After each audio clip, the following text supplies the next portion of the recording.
Alright guys, this is video number 2 in our integers unit.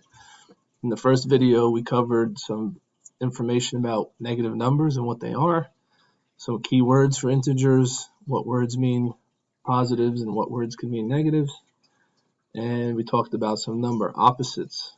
Today we're going to focus more on comparing integers and ordering integers on a number line. So we're going to keep things simple. So if we look at the number line, if you remember from the first video, if we have a number line, let me get the drawing on here. Okay. And if we just make our very quick, easy number line, we can fill it in.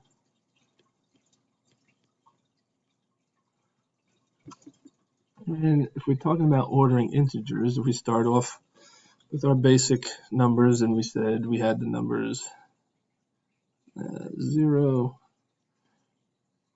3, -1, 2.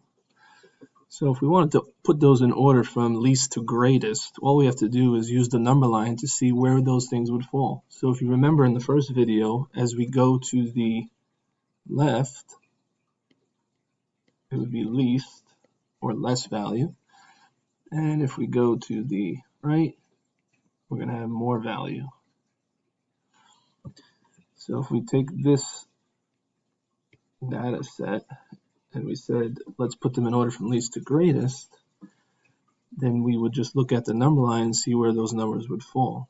So we see the least number, if we looked at -1, would be over here.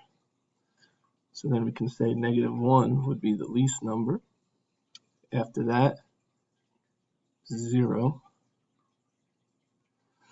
The next number would be 2. And then the last number would be 3. So this would be our new set ordered from least to greatest. We can see that on the number line. So let's use the number line to help us order our integers.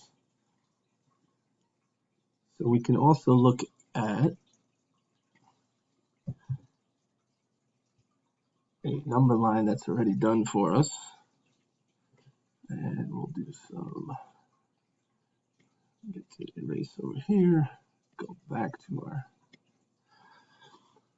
so we have a little number line. We have a few of them we can work with. So let's say we have the numbers. We'll go over here on the first one. We can say -1 and 2, -5, and let's just throw a negative. Let's throw a -0.5 in there. So if we took those numbers, and as we get more comfortable with this, it'll be easier to not even use the number line. But we can see if I look at this data set, then we can see that -5, if we plotted the points, -5, so that would be our first one. After that would be -1. Then we have to just be careful that we do -1/2. So -1/2 would be between 0 and -1. So here's our -1/2. So I'll label that one myself and then put it up here in the data set. All right, then we have 2. So we just took our data set, used our number line to place them, and then if we want least to greatest, we start with the number that we plotted all the way to the left, and then continued going to the right and put them in order. We can also use this to compare integers, because we can also say that the numbers to the left are less than the numbers to the right. Hope this helps. Enjoy watching the video. Stay tuned for video number 3.